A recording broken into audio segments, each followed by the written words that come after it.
करे जब तक कि वो खुद से इंडिपेंडेंट नहीं हो जाए, इंडिविजुअल लाइफ जीना ना शुरू करे।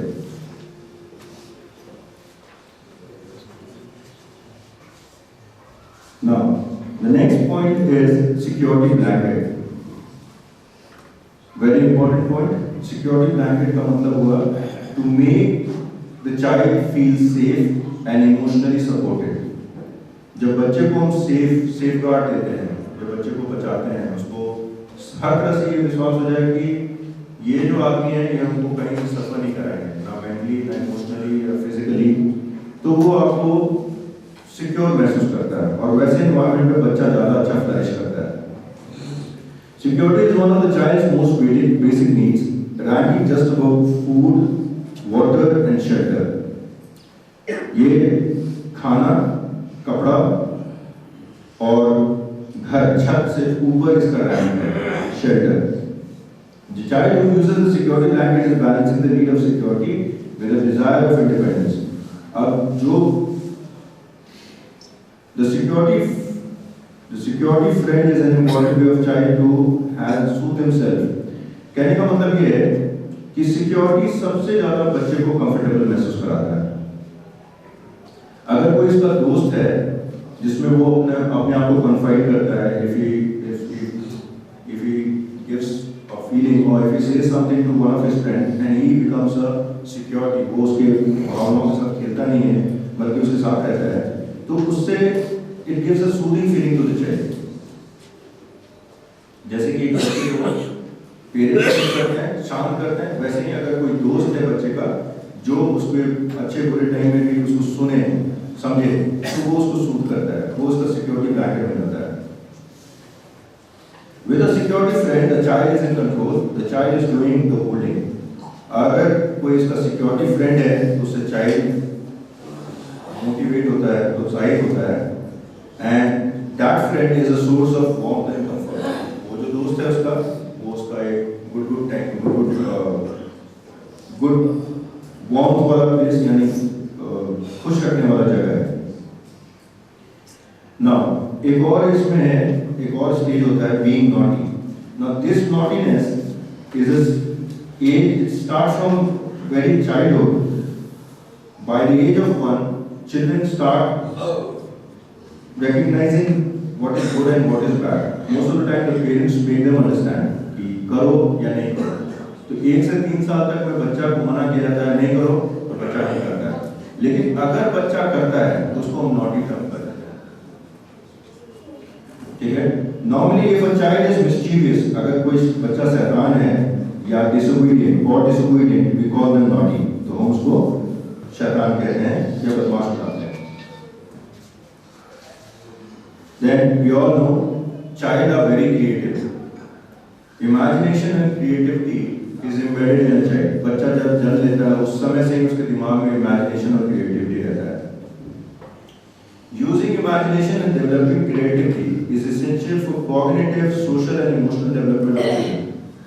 अब इससे बच्चा जो है socially और emotionally develop करता है। Creativity is essential for problem solving. Creativity के थ्रू बच्चा प्रॉब्लम भी सॉल्व करता है। In order to foster imagination and creativity, adults should allow preschoolers unstructured time for child-directed play and provide a variety of materials. This will help children realize their creative potential, instill a love for learning, and develop internal motivation for completing tasks. इसका सार ये है कि जो adults हैं, जो बड़े लोग हैं, वो प्री स्कूल से ही बच्चे को प्ले वे में कुछ ऐसा काम, ऐसा खेल खिलौना देना चाहिए जिससे बच्चा को अपना क्रिएटिविटी का पोटेंशियल पता चले और वो उसमें वो लर्निंग जो उसको मोटिवेट करे और उसको ये प्रेरित करे कि वो अपने काम को पूरा कर सके। एक और चीज देखा गया है बच्चों में जो बहुत कॉमन है, वो इमेजिनरी फ्रेंड है। कभी कभी बच्चा जिसका एक अकेला बेटा होता है या बेटी होती है, उनको देखा, उन लोगों ने अपने घर में नोटिस किया होगा कि बच्चे मिरर के पास जाते हैं, कभी मिरर को डॉल बना देती है, मतलब ड्रॉ बना देती है या फिक्टिशियस लेडी बना देती है, बिल्ली साट देती है, पूरा उसको शीशे पे लिखेगा, स्केच पेन से करती है। तो बच्चों में टेंडेंसी वो इमेजिनरी सेंस है। Imaginary is more important then knowledge, very important thing. Imaginary जो इमेजिनेशन जो है वो बहुत इंपॉर्टेंट है, वो नॉलेज से ज़्यादा कभी कभी साबित होता है। हम लोग सब जानते हैं, एक ऐसा प्रोवर्ब है, ऐसा एक सेइंग है कि a man should read at least 100 books, otherwise he is ignorant। एक आदमी अगर 100 बुक अपने लाइफ में नहीं पढ़ा, other than the books that we read normally, तो उसको illiterate भी कहेंगे। So imagination, और जितना हम जानते हैं उससे कई गुना ज़्यादा हम नहीं जानते हैं, कई गुना, एक दो गुना नहीं, हो सकता है कई हज़ार गुना ज़्यादा हम नहीं जानते हैं। So imagination plays a good role। हम लोग सब जानते हैं न्यूटन का थ्योरी जो एप्पल जो गिरा था, अगर if his imagination wouldn't have worked, we don't know that we would have discovered so many things। अगर ग्रैहम बेल, जितने भी साइंटिस्ट हैं, they all have worked on imagination। So imagination is very important for human being in the term of progress। But knowledge is limited to all we now know and understand, and while imagination embraces the entire world and all there ever will be to know and understand। ये Albert Einstein कहते हैं कि knowledge हमारा limited है, जितना हम जानते हैं जितना हम समझते हैं, बट इमेजिनेशन जो है उसमें पूरा संसार समाहित है। और there will be and all there ever will be to know and understand। Imagination में हम लोग किसी भी चीज़ को कॉम्प्रिहेंड कर सकते हैं, किसी भी चीज़ को समझ सकते हैं। So imagination is very important and child have imagination। Imaginary friends are created in minds of children for the purpose of companionship। कभी कभी बच्चा अपने दिमाग में एक इमेजिनरी दोस्त बना लेता है जो उसका साथी बन जाता है। Now,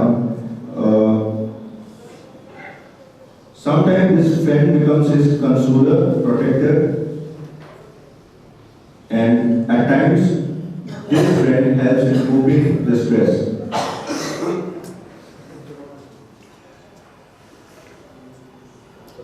Now, having an imaginary friend is a rarely sign of emotional problem। कभी कभी अगर imaginary friend है, आप नोटिस करते हैं, तो ये कभी कभी इमोशनल प्रॉब्लम होता है। Rest it is not। It is a form of creativity। Now next comes childhood myth। बच्चे जब when they are like 7 to 8 years, they have a saying, they start saying lie, छोटा झूठ बोलना शुरू करता है या कहानी बनाना शुरू करता है। Childhood myths, we all have heard childhood myths। हम लोग सब ने बचपन में सुना है childhood myths। For example, जैसे हम लोग सुने होंगे कि अगर किसी फल का बीज खा लेंगे तो पेट में पौधा हो जाएगा, ये हम लोग सब सुने होंगे। सेब का फल खा लोगे तो सेब का पेड़ हो जाएगा पेट में, मत खाना। तो दूसरा, गार्जियन से एडवाइस सुने होंगे, last minute studies is of no use, it's complete waste. Last में एग्जाम्स के पहले जो आप पढ़ाई करते हैं वो बेकार होता है, उसको मत करिए, उससे आप मॉडल हो जाइएगा, कंफ्यूज हो जाइएगा, ऐसा भी लोग कहता है। तीसरा एक और जो हम लोग सुने होंगे चाइल्डहुड में, having a neat handwriting means you are intelligent. क्या अगर अच्छा लिखना जानते हो तो तुम इंटेलिजेंट हो, ऐसा नहीं है। Some people who write very neatly are very focused. Sorry, saying this, but this is the fact। Now, there is another myth।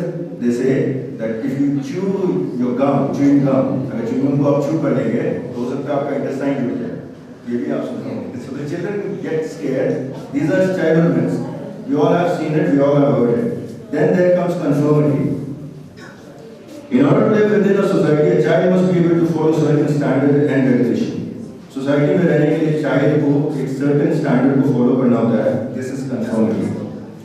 Children use conformity however as they strive to greater independence from parent. जब conformity का मतलब हुआ अपना विचार, यहाँ पे इसका मतलब ये है जब बच्चे बड़े होने लगते हैं, nearing adolescence, the child begins to conform to the friend ideas. वो अपने दोस्तों के विचार को separating them from parents ideas, और कभी कभी उनका विचार माता पिता के विचार से अलग होता है। They like the same music group, movies, manner of dress and speech. उनको अपने उम्र के लोगों के हिसाब से ही मूवी पसंद आता है, स्पीच पसंद आता है, ड्रेस पसंद आता है, एक्टिविटी पसंद आता है, गेम भी पसंद आता है। Eventually the child will begin to express their own individuality. और इस तरह करके बच्चा अपना individuality पोस्ट करना शुरू करता है अपने पेरेंट्स के साथ। If parents overreact, children get defensive. अगर पेरेंट्स रिएक्ट करते हैं तो फिर वो if parent reacts, they become defensive. वो डिफेंसिव हो जाता है। Next, stress. Stress can be positive और नेगेटिव। स्ट्रेस नेगेटिव और पॉजिटिव दोनों होता है। हम लोग देखें एग्जाम्स के टाइम में बच्चा दो तरह से स्ट्रेस ले सकता है। एक है पॉजिटिव स्ट्रेस, अच्छा करना है और इससे अच्छा होना है, तो that is called positive stress. Sports में बच्चा अच्छा करने के लिए अगर स्ट्रेस लेता है और मेहनत करता है तो that's a positive stress. This can help challenge a person to do their best. और पॉजिटिव स्ट्रेस जो है एक बच्चे में और अच्छाई निखारता है। सम स्ट्रेस इज नेगेटिव, जिसको हम लोग डिस्ट्रेस भी कहते हैं। It can cause feeling of fear, hopelessness, worry, anxiety and doubt. कुछ बच्चे जो है वो बहुत ज्यादा स्ट्रेस लेते हैं। नतीजा क्या होता है? उनको डर लगने लगता है, निराशा होती है, घबराहट होती है और फिर संदेह भी हो जाना शुरू हो जाता है। माइल्ड और moderate level of distress are normal. थोड़ा सा घबराना ठीक है। And needed to teach children coping skills. साथ साथ में बच्चे को सिखाया जाता है कि इससे कैसे बाहर निकला जाए। Intense feeling of distress can interfere with person's ability to function normally. लेकिन ज़्यादा बच्चा अगर घबराने लगे, ज़्यादा डरने लगे, ज़्यादा संदेह करने लगे, तो फिर ये प्रॉब्लम हो जाता है। Common causes of stress in children includes conflict with others, poor health, unhealthy habit, having an overfull schedule, major life changes such as divorce, death or moving. अब जो ज़्यादा स्ट्रेस, बच्चा कब ज़्यादा स्ट्रेस में आता है? जब उसका poor health हो, जब वो बीमार रह रहा हो या उसका शेड्यूल जो है वो गड़बड़ा गया हो, उसके शेड्यूल को गड़बड़ा दिया जाए। कभी कभी परिवार में कोई मर जाता है या माता पिता में डिवोर्स होता है या फिर घर बार बार बदलना होता है, तो उससे भी बच्चे के दिमाग पर प्रभाव पड़ता है। या बच्चे को ज़्यादा होमवर्क देने से भी बच्चे पर स्ट्रेस आता है। किसी भी चीज से जिससे उसका बर्डन बढ़ता हो, उसको हम लोग चेक करना चाहिए। We have to control it, ensure that we are not giving pain them, we are not actually giving pain to them. Sorry, symptom of stress. अब स्ट्रेस का कैसे हम लोग को साइन पता चलता है कि स्ट्रेस बच्चा कहाँ आई एम सॉरी टू से but I will precise my best 3 points.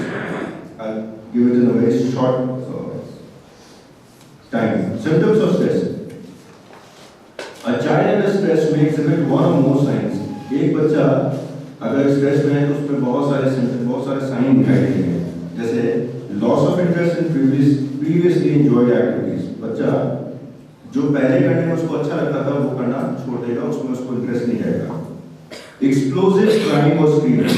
अक्सर वो जोर जोर से चिल्ला के रोएगा या चिल्लाएगा। वर्बल और physical aggressiveness.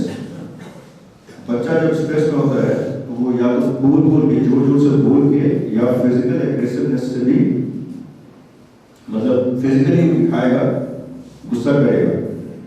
Cruelty to pets and playmates. या स्ट्रेस में रहने पे बच्चा अपने साथियों के साथ भी निर्दयी हो जाता है या जानवरों के साथ निर्दयी हो जाता है, तो हमको पता चलता है कि बच्चा स्ट्रेस में है। Physical symptoms such as rapid heart beat, headache, fatigue, restlessness, upset stomach और नेक पेन। बच्चे में अगर स्ट्रेस है तो उसका फिजिकल सिम्टम भी है, जैसे कि उसका हार्ट बीट तेज होगा, ज्यादातर उसका सिर दर्द करेगा, थका रहेगा, बेचैनी रहेगी, रेस्टलेसनेस रहेगा, अपसेट स्टमक, पेट भी अब ठीक ठाक नहीं रहेगा और गले में दर्द। ये एक स्ट्रेस का सबसे बड़ा मानदंड है किसी का भी स्ट्रेस जाने का, lack of sense of humour. एक आदमी जो होता है ना उसमें बहुत वो जीनियस होता है, हर आदमी जीनियस है, उसमें कहानी कहने की, हंसी मजाक करने की एक क्षमता होती है। हम लोग के बीच में राजेश गुरु जी हैं, you know how he cracks the jokes, किसी किसी पे भी उठा के भी बोल देते हैं। So that is sense of humour. ये सेंस ऑफ ह्यूमर जब आप स्ट्रेस में रहते हैं तो वो गायब हो जाता है, बिल्कुल गायब हो जाता है। आप समझ जाते हैं जब सेंस ऑफ ह्यूमर नहीं है किसी जवान आदमी में, that means he is under stress. Night में sleep walking and deep training एक और चीज है। अगर बच्चे को रात में बुरा सपना आता है या सपने में चलता है या दांत पीसता है तो वो भी साइन है स्ट्रेस का। Head twisting, nail biting, stuttering, excessive fidgeting, बालों को लड़कियां अक्सर जब उनका चेहरा का भाव कुछ रहता है, बाल ऐसे करती हैं तो वो भी स्ट्रेस का ही है। नेल बाइटिंग, नाखून काटना, स्टटरिंग, लड़खड़ाना बोलने में, जैसे तुतलाने लगना, स्टटरिंग, एक्सेसिव फिजिटिंग या बहुत ज्यादा नर्वसनेस शो करना, ट्रीट्स टू हार्म समवन और destroy property, threats to harm someone. Sorry, कभी कभी जब बच्चा कहता है कि हम तुमको नुकसान पहुंचाएंगे या कहता है तुम्हारी चीज को नुकसान पहुंचाएंगे तो वो भी स्ट्रेस का ही साइन है। या इमर्शन इन कंप्यूटर, ईमेल और टीवी, या अत्यधिक बच्चा अगर टीवी देखता है, मोबाइल देखता है तो वो भी स्ट्रेस का ही सिम्टम है। जंपिंगनेस और फियर ऑफ सडन साउंड, अगर उसको डर लगता है साउंड से भी तो भी वो एक स्ट्रेस का ही साइन है। So now dreaming. Dreaming we all know कि ड्रीम जो है सपना देखना।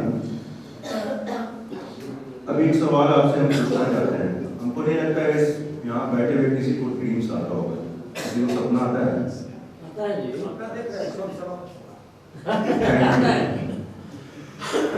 बस एक मिनट। सपना जो है वो टेंडर एज में आता है, जब आपका दिल स्वच्छ होता है तभी आता है। जब बड़े होते जाते हैं तो बहुत कम आता है लोगों को। I don't remember for past 7 years I have dreamed, मुझे नींद में कोई सपना नहीं आया। Now sleeplessness, that's something good, that's something good. अगर सपना आता है तो बचपना आपके अंदर है। सपना ही नहीं, बहुत कुछ आता है। Now imagination and fancying is something else, dreaming is something else. Imagine करना कि आप कल्पना कर रहे हैं कि आप ऐश्वर्या के साथ वहां पे गाना गा रहे हैं, वो अलग चीज है, लेकिन practically dream is something different, right? चलिए dreaming. Dreams are a sequence of images that appear involuntary while sleeping. Dream जो है एक सीक्वेंस है, कड़ी बाय कड़ी आपके नींद में आती है।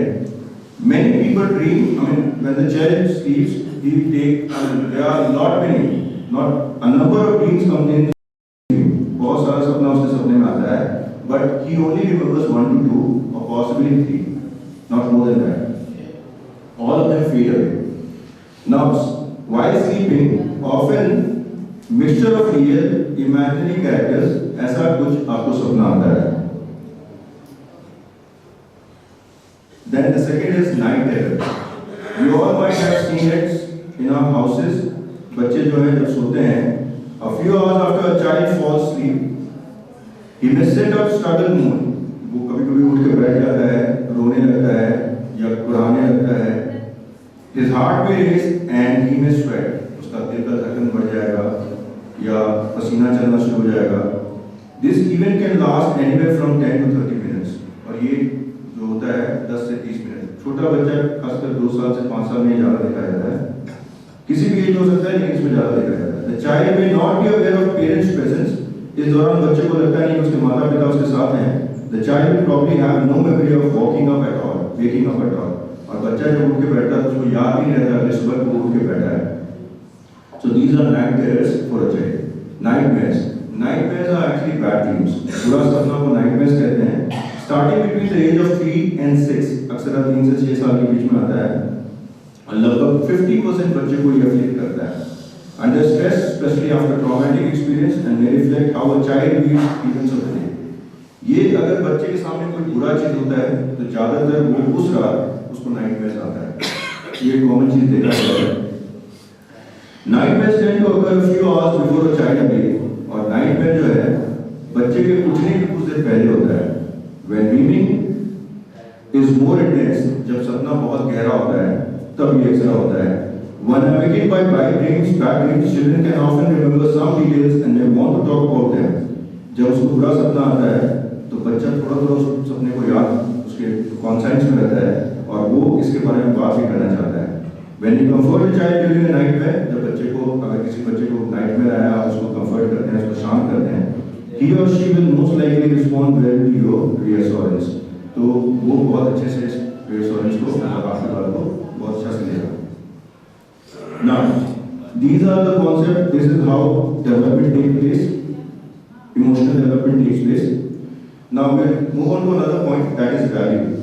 Value जिसको हम कहते हैं is worth importance. Example of values include honesty, integrity, kindness, generosity, courage and confidence. जो value का example है उसमें है honesty, integrity, kindness, courage, confidence. When a child makes his goal, we teach them how to make long-term goals and how to make short-term goals. Long-term goals are a goal which takes months, years to achieve, while a short-term goals is accomplished in hours or possibly days. Now, there are certain standards, there are certain manners how you have to achieve the goals. The goal can be achieved. The child may some standards, such as when expressing standards verbally, you tend to use words like no matter or no matter what, even if, only if, as long as. अब बच्चा ये decide कर लेता है कि कुछ भी हो जाए हम ये काम करेंगे, तो no matter what, even if, अगर ऐसा भी होगा तो भी हम करेंगे। तो ये दर्शाता है कि वो किस तरह, अगर मान लीजिए कोई कहता है कि नो मैटर व्हाट, चाहे जो परिस्थिति हो जाए, तो वो कोई भी गलत या सही रास्ता पकड़ के अपना गोल फुलफिल करना चाहेगा। एक स्पोर्ट्स कॉन्टेक्ट की बात करें, फॉर एग्जांपल कि अगर फाइनल मैच होने को है और उसमें 2 टीम पार्टिसिपेट कर रहा है, उसमें एक टीम का जो कैप्टन है वो कहता है कुछ भी हो जाए हम लोग ये गेम जीतना है, तो जब वो कहता है नो मैटर व्हाट, इसका मतलब वो फेयर वे और रॉन्ग वे दोनों चूज करके वो जीत सकता है। जबकि वहीं अगर बच्चा कहता है इवन इफ वो जीतते हैं will play the fair game, तो ये बताता है कि बच्चे के अंदर क्या स्टैंडर्ड्स है, क्या मेथड है, क्या वैल्यूज पाल रखा है अपने अंदर और वैल्यूज को किस तरह वो अकम्प्लिश करना चाहता है। Now values are learn, goals are achieve, children learn values usually from parents. माता पिता का जो वैल्यूज होगा, जो उसके अंदर सीख होगी माता पिता का, वही ज्यादातर बच्चा इम्बाइब करता है, क्योंकि उसके माता पिता उसके हीरो होते हैं। बट इन्फ्लुएंस्ड बाय केयरगिवर्स, लेकिन अगर उनको देखभाल करने वाला कोई आदमी उसके माता पिता से ज्यादा क्वालिटी उसके अंदर है, तो बच्चा उससे भी कैरी होता है। फॉर एग्जाम्पल, अगर किसी के घर में पिताजी बहुत अच्छा गाना बजाते हैं, पिताजी बहुत अच्छा डांस करते हैं, पिताजी बहुत अच्छे पढ़ने में हैं, और वहीं 7 वैरायटी वाले हमारे राजेश गुरु जी प्रेजेंट हैं, तो हो सकता है बच्चा इन्फ्लुएंस इनसे ज़्यादा होगा, बल्कि ज़्यादा होगा ही। सॉरी, बुरा मत मानिएगा प्लीज, ठीक है, बार बार कोट करते हैं, ठीक है। तो this is how they are influenced. They are influenced by caregivers, friends, teachers, religious leaders, sibling, भाई बहन से भी बच्चे प्रभावित होते हैं, grand parents etcetera. When children are able to set goals within the value system, बच्चा एक गोल बनाता है अपने वैल्यू सिस्टम में and work successfully to achieve them, it is part of self actualization or fulfillment. इसको हम लोग self fulfillment कहते हैं। This creates the emotional well-being, और इससे बच्चा बहुत इमोशनली वेल होता है। ऐसे मनोज जी हमको एक और चीज दी है, but this is something like PhD वाला है, पोस्ट ग्रेजुएट के बच्चों को पढ़ाने वाला है, so I am not going to say this, हम इसको सेट असाइड कर रहे हैं, सॉरी फॉर दिस, ठीक है। This is the hierarchy given by Abraham Maslow. It's a burdensome, हम जान आप लोग बोर हो गए हैं, तो हम अपना जो ये है अपना एलोक्वेंस और इसे स्पीच और context for today I am ending it. Thank you for hearing me, thank you for hearing me, thank you for sleeping with me, thank you. Saranau Punatu Savinam Karvavai Tejasvinavaditamastu Ma Vilisavai Om Shanti शांति शांति।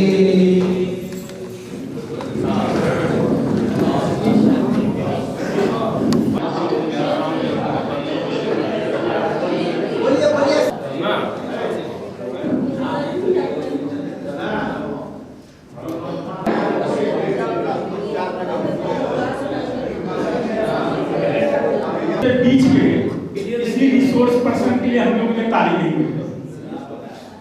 तारीफ का इसका लाभ है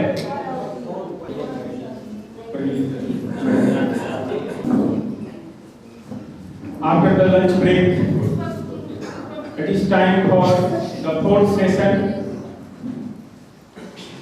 कहा जाता है कि हमेशा जीत और हार आपकी सोच पर निर्भर करती है।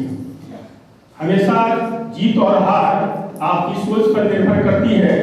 मान लो तो हार होगी और ठान लो तो जीत होगी। फिर बातें आती है गाइडेंस की। तो करियर में गाइडेंस का बहुत ही महत्व है। एक उचित मार्गदर्शन हमारे जीवन को संवार सकती है और एक गलत अगर कोई सुझाव हमारे जीवन में आ जाए तो हमारे जीवन को नरक बना सकती है। तभी तो कहा गया कि मुश्किल नहीं है कुछ दुनिया में, मुश्किल नहीं है कुछ दुनिया में, तू जरा हिम्मत तो कर। मुश्किल नहीं है इस दुनिया में, तू जरा हिम्मत तो कर। ख्वाब बदले हकीकत में, तू जरा कोशिश तो कर। निश्चित रूप से एक बहुत अच्छे विषय लेकर हमारे प्राइमरी सेक्शन के एक बहुत ही एनर्जेटिक आचार्य श्री उपेंद्र जी उपस्थित हुए एज ए रिसोर्स पर्सन। बिल्कुल उनके लिए मेडल परफॉर्मेंस है और हम सब अपेक्षा करते हैं कि मेडल है लेकिन यह हिस्ट्री क्रिएट करेगा। चलिए उनके लिए जोरदार करतल ध्वनि हो जाए। आइए आपका स्वागत है, अभिनंदन है।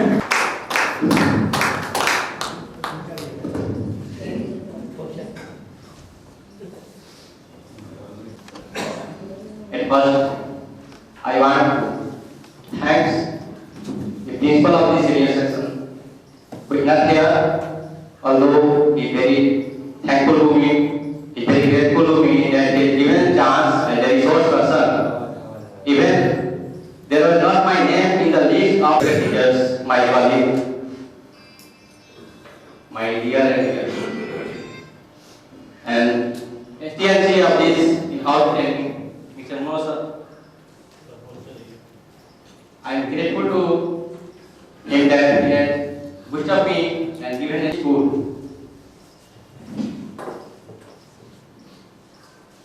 As a career guidance in school,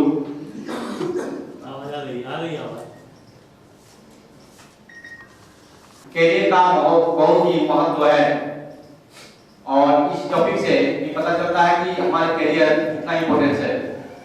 career का बच्चे बड़े होकर किसी कंपनी में किसी बड़ा जॉब कोई भी प्राप्त कर लेता है तो समझता है कि मैं सेटल हो गया और मेरा कैरियर जो है कैरियर जो मेरा बन गया। फिर जो है उसका डेवलपमेंट वाई की कंपनी उसका बैंक हो जाता है जो मैनेजर तो सोचता है कि मेरा कैरियर सेटअप हो गया। फिर उसका कैरियर वहां से शुरू होता है। वाई द स्कूल हॉस्पिटल हो जाता है या कोई भी इंजीनियर डॉक्टर बन जाता है फिर भी जो है उसका कैरियर वहां नहीं होता है। उसका प्राइमरी जो है जो हमारे स्कूल से ही शुरू होता है। जैसा कि हम जानते हैं कि एक सफल छात्र के लिए उसको अच्छी शिक्षा देनी चाहिए। तो शिक्षा कहाँ प्राप्त होगी? तो स्कूल स्वस्थ रखने के लिए सुचारू ढंग से चलने के लिए रीढ़ की हड्डी जो होती है बहुत महत्वपूर्ण भूमिका निभाती है। उस शरीर के हड्डी के बिना हमारा जो शरीर है जीवन है वो अस्तित्व नहीं मिल सकता है उसको। उसी तरह अगर किसी बच्चे को अच्छा एजुकेशन नहीं दिया जाए तो फिर उसका जीवन जो है बोझिल हो सकता है। This is the career guidance, importance of career guidance. Next point.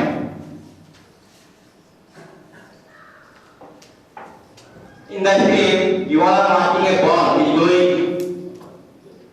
In the company, when this bond is constructed, when this bond is made, it requires so many requirements to make a bond.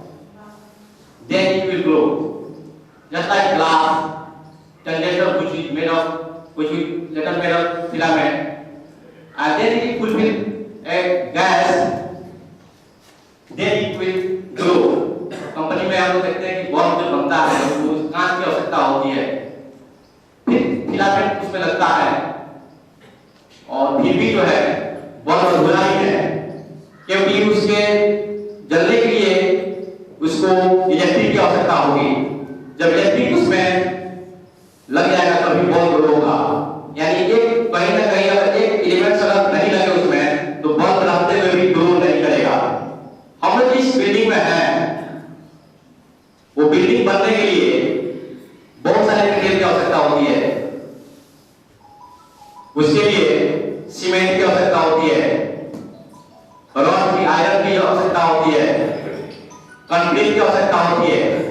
और इसमें से इतना बड़ी building में हम लोग जो बैठे हैं अगर बना हुआ इसमें से अगर आयरन नहीं लगा रहा था तो क्या आप लोग बैठ पाते इसमें? बिल्कुल इसका आंसर होगा नहीं। इन द सेम वे हमारा कैरियर जो है, एक बच्चे का कैरियर निर्माण के लिए बहुत सारे एलिमेंट्स की आवश्यकता होगी। हम जो है जो कैरियर एक बच्चे का निर्माण करेंगे उसमें एजुकेशन बहुत ही इंपॉर्टेंट है। उसको अगर शिक्षा नहीं मिलेगा तो फिर वो एजुकेशन फिर जो है उसका कैरियर नहीं बन पाएगा। डिसिप्लिन, उसके लिए अनुशासन की आवश्यकता होगी जो कि विद्यालय से नहीं मिल पाएगा।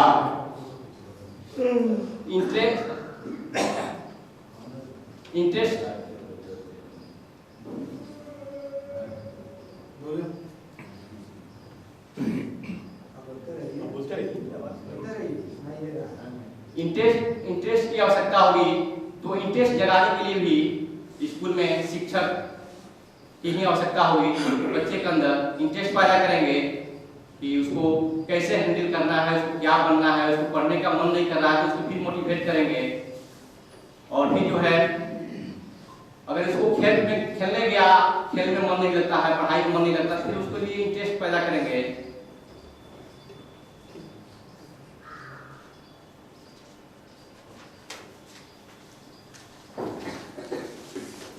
नेक्स्ट बार बहुत कर रहा है क्या? काम कर। और जो है स्कूल जो है कैरियर गाइडेंस स्कूल बहुत ही महत्वपूर्ण योगदान है स्कूल का, क्योंकि जिस प्रकार की उपजाऊ भूमि में सिंचित भूमि से भी बीज नहीं डाली जाती है उसमें अनावश्यक खरपतवार उग जाते हैं। कितना भी उपजाऊ जमीन हो और उसमें अच्छी बीज नहीं डाली जाए तो फिर जो है हमारी फसल नहीं होगी अच्छी। इसके लिए समय से जुताई खुदाई अच्छी बीज लगना जरूरी है। ठीक उसी प्रकार यदि किसी बालक या बालिका का बाल्यकाल से ही शैक्षणिक माहौल से दूर कर दिया जाए तो निश्चित ही उसके कोमल मस्तिष्क में अनावश्यक एवं अनुपयोगी बातें उठने लगती है तथा उन्हें खाई की ओर धकेल देती है। अतः बालक बालिकाओं के लिए इन कृतियों से बचे, उनका भविष्य उज्जवल हो, इसके लिए सुलभ एवं सफल साधन विद्यालय से ही हो सकता है।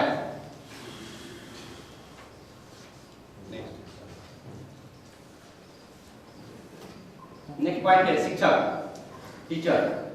इसमें टीचर जो है a person job is to teach specially in school और कॉलेज।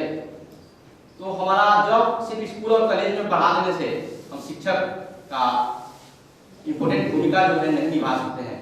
हमारे लिए समाज को भी हम को ढूंढना, जैसे सुबह में सेक्रेटरी साहब बोले हैं कि हमको समाज भी देखना है, समाज को भी सुदृढ़ करना है, उसके लिए हम लोग ही जिम्मेदार है।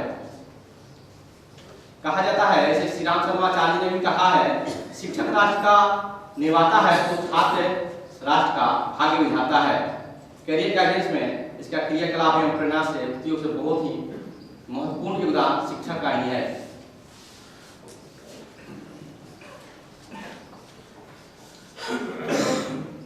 Important work of a teacher. तो टीचर का इंपॉर्टेंट रोल क्या हो सकता है? तो teacher acts as a role model, mentors, caregivers, and advisors. They can have a profound effects on the lives of their students. Primarily, teachers will impart knowledge to their students to help them learn how things about a specific group of subjects. शिक्षक शब्द का अर्थ ही होता है ज्ञानवान, यानी शिक्षक अपने उत्तम चरित्र, आकर्षक व्यक्तित्वों, ओजस्वी ज्ञानमयी वाणी से भटके हुए शिष्यों को सत्य मार्ग पर लाकर उनके भविष्य को उज्जवल करने का कार्य करता है। इस प्रकार कैरियर गाइडेंस में शिक्षक का बहुत ही इम्पोर्टेंट भूमिका है।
कैसे छोटे छोटे बच्चे के अंदर जानता भी नहीं है, वो यही जान रहा है कि और राइट्स भी सीख रहा है।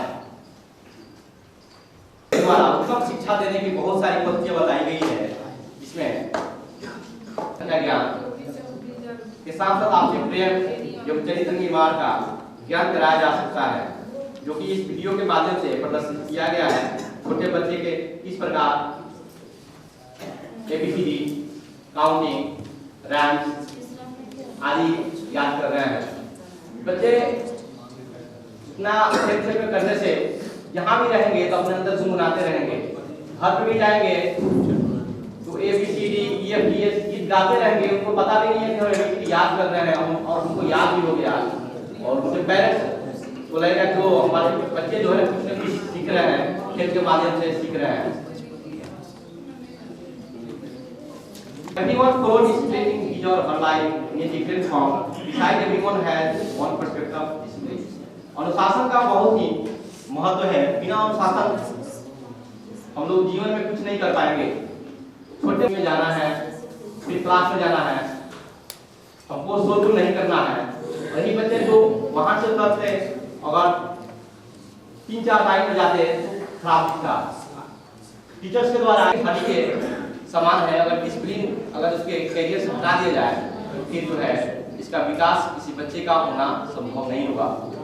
विद्यालय में अनुभवियों तज्ञ शिक्षकों के द्वारा बच्चों में अनुशासन का महत्व बताते हुए उन्हें अनुशासित रहने, वहाँ अनुशासित नहीं रहेंगे तो फिर जो है खेल में वो लोग आपसी तालमेल बिगड़ जाएगा और वहाँ पर झगड़ा जरूर कर लेंगे। इसलिए अनुशासित रहना वहाँ पर भी जरूरी है। बंदा समय में मित्रों के बीच आपसी वार्तालाप के समय जगहों पर अनुशासन का महत्व दिखाया जाता है। इसके लिए क्यू में चलना, क्लास साथ रहना, आपसी सामान की रक्षा एवं करना आदि विषयों के हम शिक्षकों द्वारा बच्चों के बीच बताकर अनुशासन का पाठ पढ़ाया करते हैं। अनुशासन के लिए बच्चे अनुशासनहीन हो जाएंगे तो फिर जो है उनका करियर का डेवलपमेंट होना मुश्किल हो जाएगा। इसलिए उनको अनुशासित सबसे पहले अनुशासन में रहना बहुत इम्पोर्टेंट है।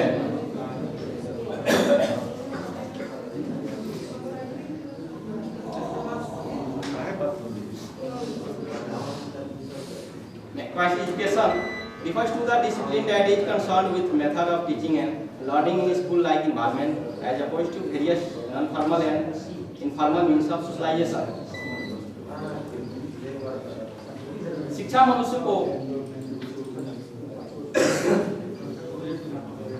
डिसिप्लिन प्रदान करता ही है, मनुष्य के जीवन के लिए थर्ड आई साबित होता है और शिक्षा के बिना मनुष्य का जीवन सफल नहीं होता है। इसीलिए इसको शिक्षा को थर्ड आई भी कहा गया है।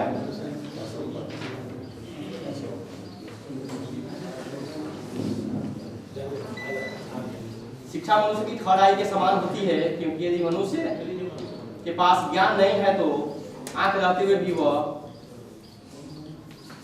अंधा के समान होता है।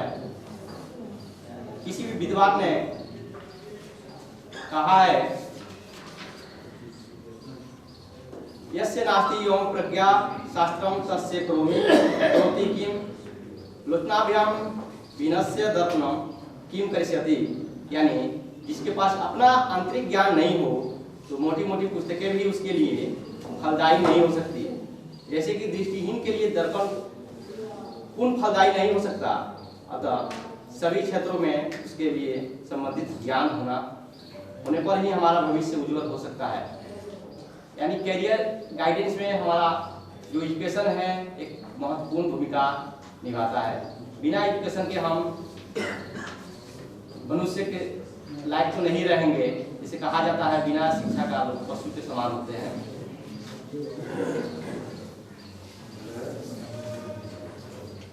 एजुकेशन के इसके 3 टाइप्स होते हैं। There are 3 types of education. First one is formal education. It refers to the structured education system that runs from primary schools to university and includes a specialized program for vocational, technical and professional training.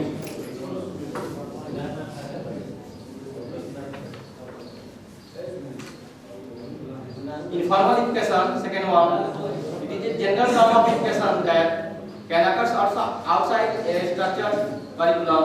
Informal education encompasses students' interest within a curriculum in a regular classroom. Third one is non-formal education.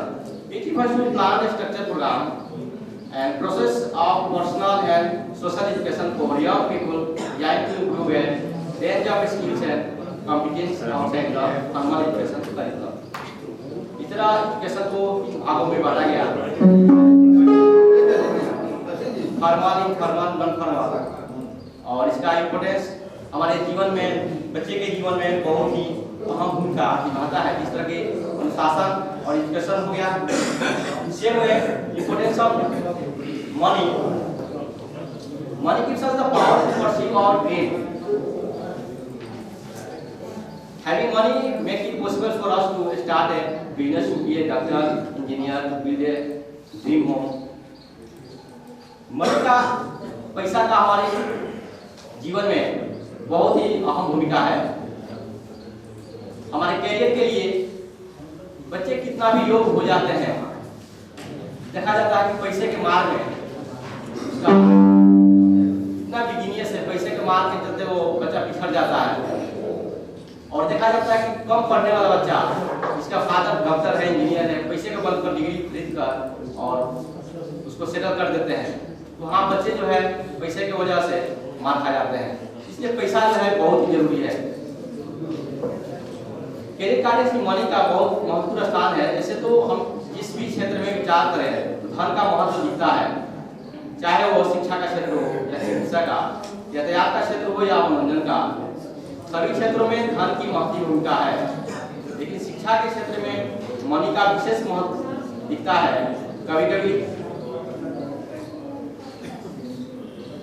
ऐसा देखने को मिलता है कि एक से एक मेधावी छात्र के अनुभव, पैसा के अनुभव में अपनी मंजिल को दूर छोड़ देते हैं और वो छू नहीं पाते हैं अपने मंजिल को, अपने लक्ष्य को भी नहीं प्राप्त कर सकते हैं। इसलिए मनी जो है उसके जीवन के लिए इम्पोर्टेंट है। इस तरह अनुशासन उसके करियर के लिए पॉइंट है, एजुकेशन पॉइंट्स है, इंटरेस्ट पॉइंट्स है। मनी भी उसके लिए बहुत ही अहम भूमिका निभाता है। बिना मनी का जीवन में कुछ भी नहीं कर पाएगा। लाख चाहे जाके अमेरिका पढ़ ले, यूएसए अमेरिका पढ़ ले, इंग्लैंड पढ़ ले, यूक्रेन पढ़े, पर यदि पैसा उसके जीवन में नहीं है तो फिर जो है वो छात्र सफल नहीं हो सकता है। कितना भी मेरिटोरियस क्यों ना हो, कितना भी जीनियस क्यों ना हो, लेकिन वो जो है पैसे का अभाव में उसका जीवन जो है सार्थक नहीं हो सकता है, फेल्यूर हो जाएगा।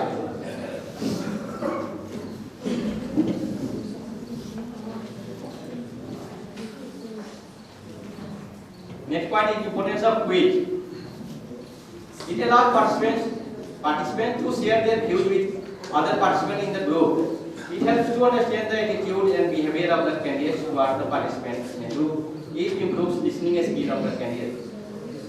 क्विज कराना बच्चे के लिए सार्थक साबित होता है।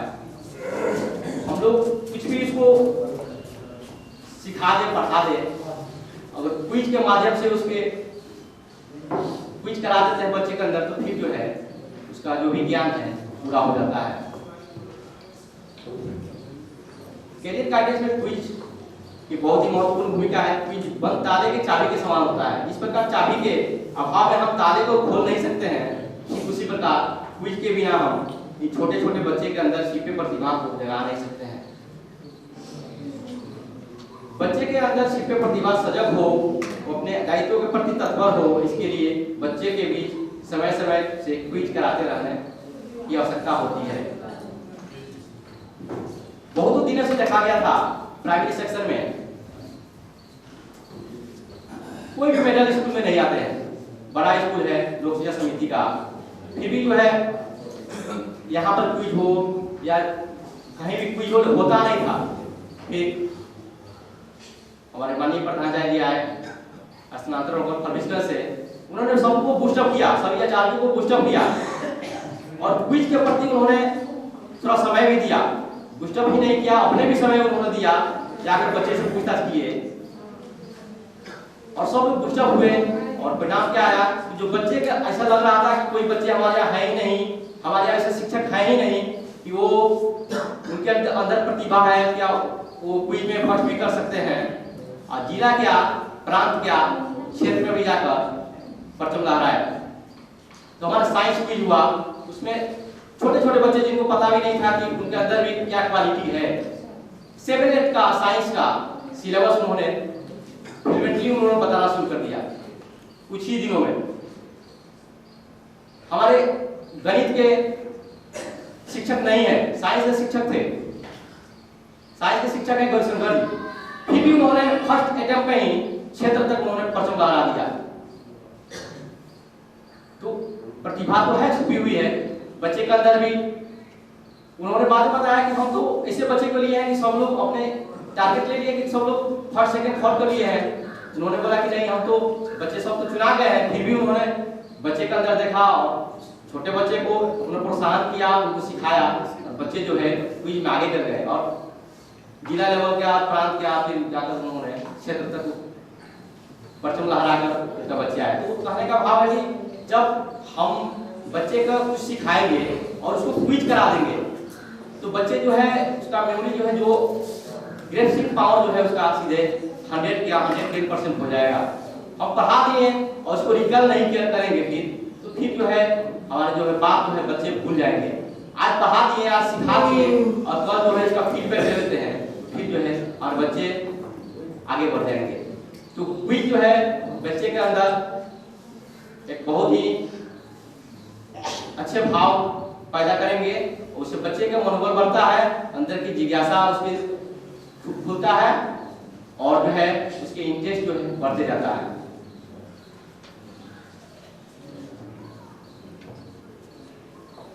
Next physical health is defined as a condition of our body taking into consideration everything from the absence of disease to fitness level.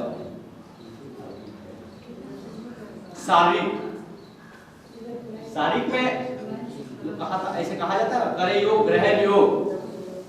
तो बच्चे उसको डिसिप्लिन दे देंगे, एजुकेशन दे देंगे, उसके पेरेंट्स के पास बहुत मनी है, पर अगर बच्चा जो है उसका फिजिकल ठीक नहीं है, उस बच्चा स्वस्थ नहीं है, तो फिर जो है उसका कैरियर का डेवलपमेंट होना निश्चित नहीं, बल्कि अधूरा रह जाएगा। तो एक पॉइंट है फिजिकल, बहुत ही इंपॉर्टेंट पॉइंट है उसके लिए, उसके जीवन के लिए। बच्चों के कैरियर बनी रहे, उसका भविष्य उज्जवल हो, इसके लिए तो बहुत सारे विचारणीय बिंदु है, लेकिन उसमें शारीरिक का कुछ विशेष महत्व है, क्योंकि नियमित शारीरिक के अभाव में वह हम स्वस्थ रहे जिसकी कल्पना नहीं की जा सकती है। इसके लिए हमें नियमित योग व्यायाम दौड़ का नियमित आदि अभ्यास हेतु बच्चों को प्रेरित करने चाहिए और यह भी बताते रहना चाहिए कि स्वस्थ शरीर में ही स्वस्थ मस्तिष्क का निवास होता है। किसी भी योग विशेष का कहना है कि करे योग रहे निरोग। हम लोग जब यहाँ पर स्कूल में कम समय मिलता है योग कराने के लिए, बस यहाँ पर सिखाया जाता है कि आखिर योग करना कैसे है। तो योग के लिए यहाँ पर एक बस टॉपिक बताया जाता है, उसको तो जीवन में लाना है, उसको तो घर पर लाना चाहिए। उसको जितना यहाँ पर हमारे प्राइमरी सेक्शन में सिखाया जाता है उतने बस यहाँ के लिए है, बस उसको हम लोग ज्ञान में रखकर संज्ञान में रखकर उसको घर पर उसको प्रैक्टिस में लाना चाहिए, उसको आधा घंटा 1 घंटा रखना चाहिए।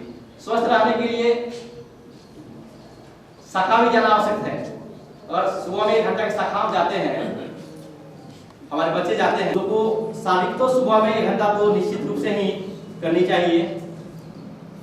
फिर आप मिल जाएगा आप लोगों को, और हम सब जो है ऐसा 1 घंटा करें। बच्चे के लिए जरूरी तो है ही शारीरिक, पर हम लोग के लिए भी जरूरी है, हम लोग को भी 1 घंटा शारीरिक करना ही चाहिए।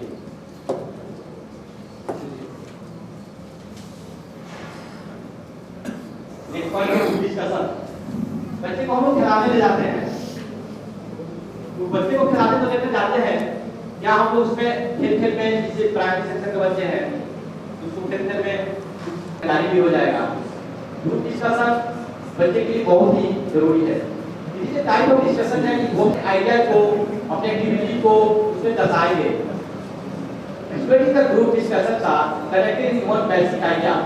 अगर उसका जानकारी नहीं है बच्चे को, उसको याद नहीं है, फिर उसको रिकॉल हो जाएगा, याद हो जाएगा। इसलिए हमको लगता है कि कुछ भी समय से बच्चे को कराना चाहिए। ये एक इम्पोर्टेंट पॉइंट है, जिससे कि बच्चे सर्वांगीण विकास हो सके। क्या करना है, मुझे किस तरफ जाना चाहिए, करियर कैसे चूज करना चाहिए। लाइक फॉर एग्जांपल कि ऐसा नहीं है कि सिर्फ 10 के स्टूडेंट्स के साथ होता है जब वो अपना सब्जेक्ट चूज कर रहे होते हैं। 10 के बाद ये 12 के बाद भी स्टूडेंट्स के साथ होता है जब उन्हें ये चूज करना होता है कि मुझे ग्रेजुएशन में क्या करना चाहिए, मुझे किस तरफ करियर चूज करना चाहिए। ग्रेजुएशन के बाद ये फिर पोस्ट ग्रेजुएशन टाइम पे भी होता है और सिर्फ पोस्ट ग्रेजुएशन के टाइम पे ये पॉज नहीं होता है। कई बार 2 साल 3 साल जॉब करने के बाद भी स्टूडेंट सोचता है यार मैं अभी भी कंफ्यूज हूँ कि मुझे एग्जैक्टली करना क्या चाहिए, बिकॉज मैं जिस सेक्टर में जॉब कर रहा हूँ उससे मैं खुश नहीं हूँ। तो अगर ये कंफ्यूजन पहले ही सॉल्व हो जाए कि how to choose a right career, तो ये बात के लिए कंफ्यूजन बचेगा नहीं। तो today I am telling you कि आप अपना एक करियर ऑप्शन कैसे चूज कर सकते हो। कुछ पॉइंट्स हैं चूज करने के लिए how to choose a right career, जिसमें सबसे पहला ऑप्शन आता है वो आता है इंटरेस्ट।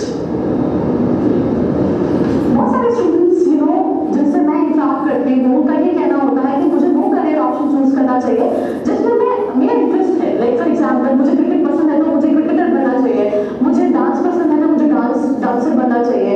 लाइक फॉर एग्जांपल मैं मैथ्स में अच्छा हूँ तो मुझे इंजीनियर बनना चाहिए, या फिर मैं अगर बायो में अच्छा हूँ तो मुझे डॉक्टर बनना चाहिए। सो ये सारी कंफ्यूजन है जो स्टूडेंट ये सोचना है कि मेरा इंटरेस्ट जहाँ है मुझे वो करियर चूज करना चाहिए। बट ऐसा नहीं होता है। ऐसा क्यों नहीं होता है? लाइक फॉर एग्जांपल अगर आप 10 के स्टूडेंट हैं तो आपको ऑल इन ऑल 15 साल हो गए हैं स्कूल करते हुए। 15 साल में आपका इंटरेस्ट जो है 15 से ज्यादा बार बदल चुका है। आप बचपन में क्रिकेटर बनना चाहते थे, फिर आप साइंटिस्ट बनना चाहते थे, फिर आप लाइक पायलट बनना चाहते थे। तो जो इंटरेस्ट है वो बदलता रहता है स्टूडेंट का, और वो ये सोचता है कि मुझे वो करियर में जाना चाहिए जिसमें मेरा इंटरेस्ट है, जो कि बिल्कुल एक गलत ऑप्शन है। करियर चूज करने में इंटरेस्ट एक ऑप्शन होता है, बट सिर्फ इंटरेस्ट के बेसिस पे आप करियर चूज करो, that is not a right thing. Now second जो चीज आती है जो मुझसे बहुत सारे स्टूडेंट्स पूछते हैं इंटरेस्ट के बाद, स्कोप। इस करियर में कितना स्कोप है? मैं एक ऐसा जॉब करना चाहता हूँ जिसमें मुझे 1 लाख सैलरी मिले। आप मुझे ऐसे करियर ऑप्शंस बताओ, कौन सा ऐसा करियर है जो आने वाले 4 सालों में बूम करेगा? आप मुझे ऐसा करियर ऑप्शन बताओ। तो if I talk about scope in any career, scope हर जगह है। वो आपको फाइंड आउट करना है कि आप जिस फील्ड में जा रहे हो, जो आपका करियर ऑप्शन है, क्या आप उसमें अच्छे हो? तो डेफिनेटली स्कोप है। बट अगर आप उसमें जाना ही नहीं चाह रहे हो, आप उसमें अच्छे ही नहीं हो, तो स्कोप नहीं है उस करियर में। It is as simple as that. Like for example एक छोटा सा एग्जांपल आपको देती हूँ कि अगर मैं आपको बोलूँ कि क्रिकेट में बहुत स्कोप है, बिकॉज ऑब्वियसली क्रिकेट और आजकल एक ऐसी फील्ड है जिसमें अर्निंग स्केल बहुत ज्यादा है, तो आपको उन दोनों करियर अपॉर्चुनिटीज में जाना चाहिए। बट अगर आप क्रिकेट को आपको खेलना ही नहीं आता है तो आप कैसे स्कोप फाइंड करोगे, उसमें स्कोप कैसे बनेगा?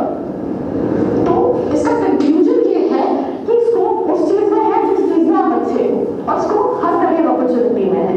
वो डिपेंड करता है कि आपकी कैपेबिलिटी क्या है। और जो पॉइंट जो स्टूडेंट के दिमाग में आता है जब वो अपना करियर ऑप्शन चूज कर रहा होता है, मेरे फ्रेंड्स ये कर रहे हैं, उनका ये कहना है कि मुझे ये करियर करना चाहिए, मुझे बैंकिंग में जाना चाहिए, मुझे डॉक्टर बनना चाहिए, मुझे पायलट बनना। अंदर छिपी हुई प्रतिभा को पहचानना। हम लोगों ने इसके पेरेंट्स के पास पैसा भी है, एजुकेशन भी होना चाहिए, हम लोगों ने स्टेज भी लगा दिया, और बच्चे हमारी